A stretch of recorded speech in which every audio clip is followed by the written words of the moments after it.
Des dromadaires, une tente berbère et le soleil de Marrakech, ou presque. Bienvenue sur la plaine du domaine de Bourillon, à quelques kilomètres de Saint-Tropez, pour la 26e édition du BMW Polo Master.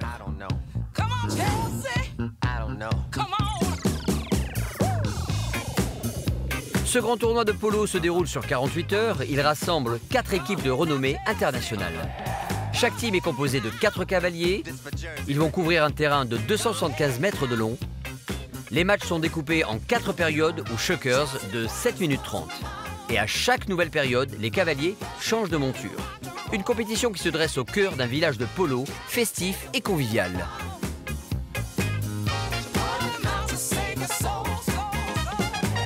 Pour cette première journée de championnat, 2 matchs importants.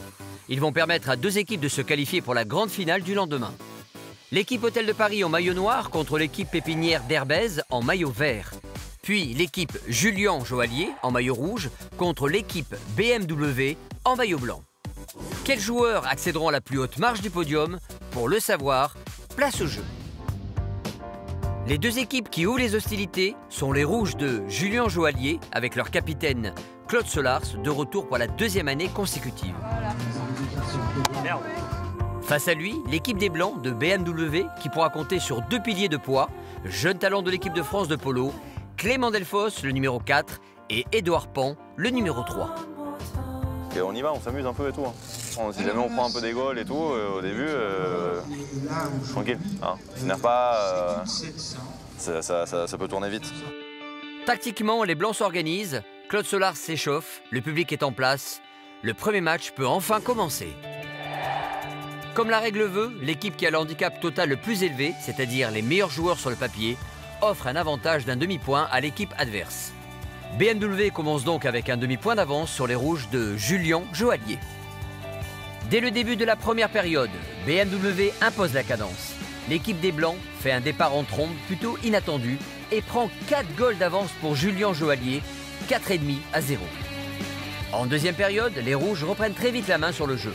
Grâce notamment à un très beau goal de Manuel Carenza, l'Argentin handicap 5. Les rouges recollent très rapidement au score, 5-5,5.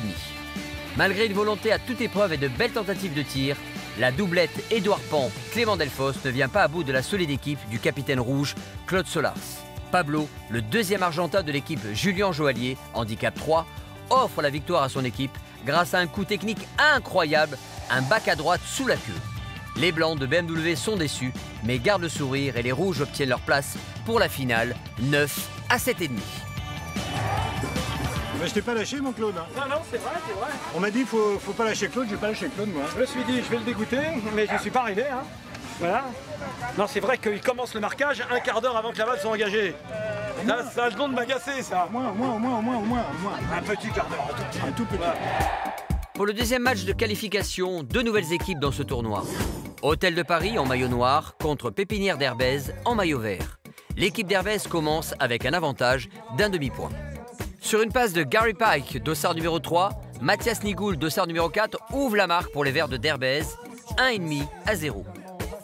Mais Gonzalo Garcia del Rio, meilleur joueur de ce tournoi avec un 6 de handicap, permet au maillot noir de l'Hôtel de Paris de reprendre très vite la main, 3-2,5. Dans les 2 dernières périodes, les Noirs se font de plus en plus pressants sur le terrain. La défense des Verts est fragilisée. Malgré une belle tentative de tir de Mathias Nigoul pour les Verts, en fin de match, l'équipe des Noirs de l'Hôtel de Paris s'impose par un score de 9-6,5. Elle affrontera donc l'équipe des Rouges de Julian Joaillier pour la grande finale. Et l'équipe d'Herbèze jouera la 3e place contre l'équipe des Blancs de BMW. Et Saint-Tropez oblige, une fois la nuit tombée sur le domaine de Bourillon, le village polo se transforme en un véritable lieu de festivité.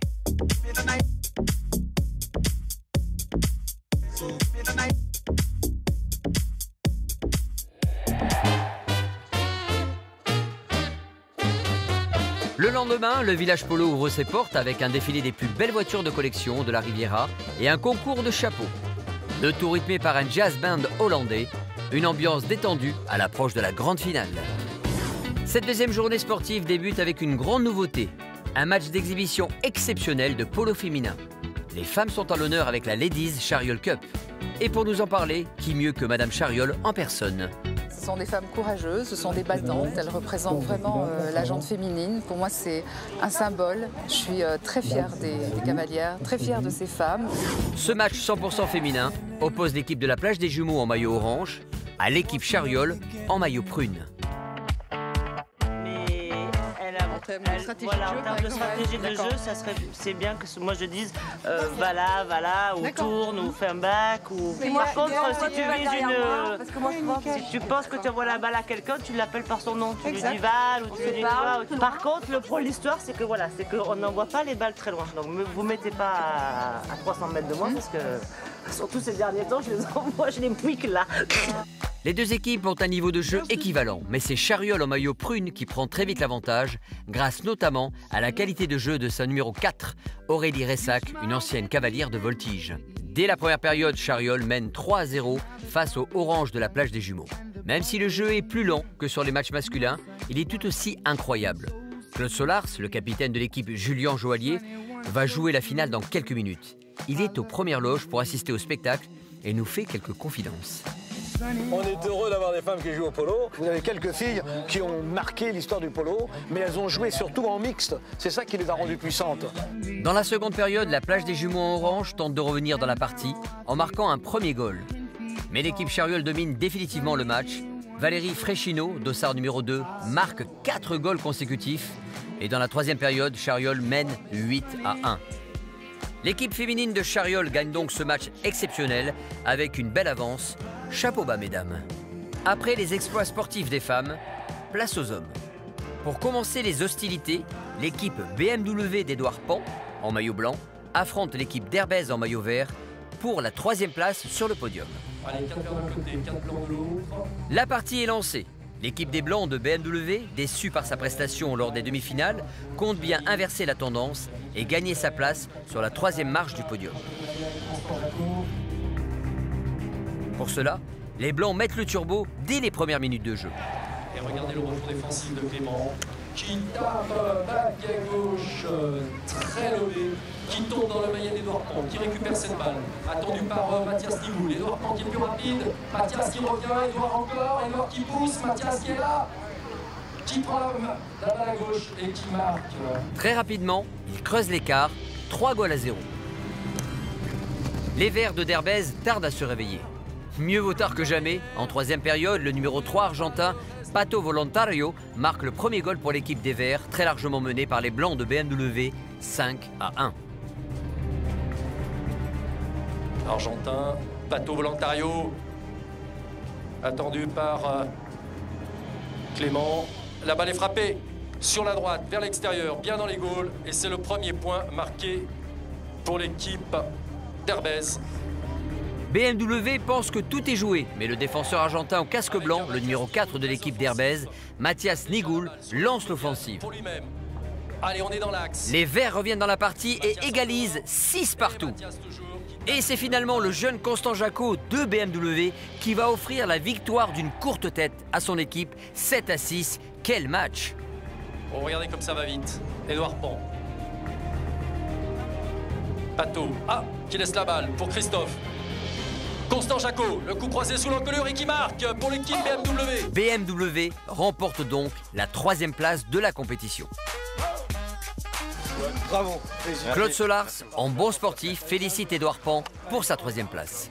Place maintenant à la finale de cette 26e édition du BMW Polo Master Tour de Saint-Tropez. Et quelle finale! D'un côté les Rouges de Julien Joallier et de l'autre les Anglais en maillot noir de l'Hôtel de Paris. Quelle team sera sacrée grande championne? Place au match. C'est parti avec une attaque pour Julien Joallier. Le match démarre à peine, pourtant le rythme est déjà très soutenu. Les maillots noirs de l'Hôtel de Paris n'hésitent pas à pousser au contact les joueurs rouges. Allez, on accélère. Au contact. Oh là là, le contact.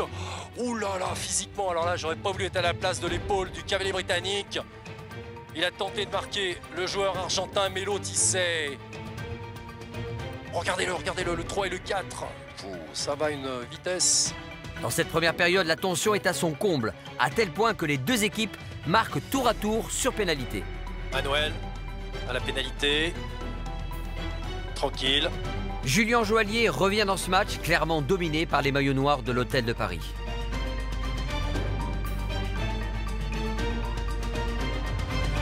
Les rouges ne lâchent rien et profitent de chaque erreur commise par l'équipe adverse pour filer en direction des goals.